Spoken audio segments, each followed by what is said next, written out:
আমরা দেখতে চাই এখন বাংলাদেশ, যে বাংলাদেশের মধ্যে জুলুম থাকবে না, দুর্নীতি থাকবে না, সন্ত্রাস থাকবে না, দখলদারিত্ব থাকবে না। আমরা চাই ইনসাফের বাংলাদেশ। আমরা এমন বাংলাদেশ চাই যে বাংলাদেশের মধ্যে সকল ধর্মের লোকেরা তাদের সকল ধর্মের লোকেরা তাদের যে অধিকার, স্বাধীনভাবে সে অধিকার তারা ভোগ করবে। আমরা এমন এক বাংলাদেশ দেখতে চাই যে বাংলাদেশের মধ্যে প্রত্যেকটি মানুষ তার ন্যায্য অধিকার পাবে। আমরা এমন এক বাংলাদেশ দেখতে চাই যে বাংলাদেশের মধ্যে আমাদের মা বোনেরা তাদের সম্মান এবং ইজ্জত নিয়ে জীবনযাপন করবে। আমরা এমন এক বাংলাদেশ দেখতে চাই যে বাংলাদেশের মানুষ ভিক্ষা নয়, কর্ম করে জীবনযাপন করবে।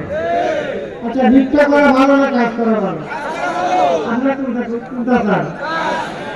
এখন যে আমার কেউ আমাদেরকে বলে যে এইটা এটা দিব, এটা দিব, তাও দিব কবে? নির্বাচনের পরে।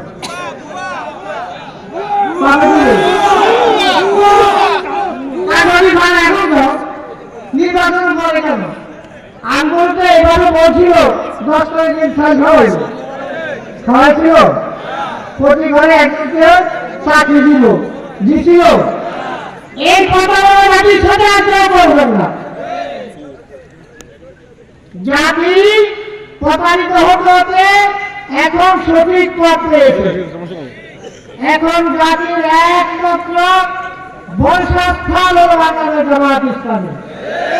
জামায়াত ইসলামী জাতির কাছে পরীক্ষা দিতে সক্ষম হয়েছে যে জাতির যে কোনো আমানত জামায়াত ইসলামী রক্ষা করতে সক্ষম। সম্মানিত বন্ধুগণ, আজকে আমি একটা জিনিস বলতে চাই, নির্বাচনে আর বাকি আছে কয়দিন? 7 দিন।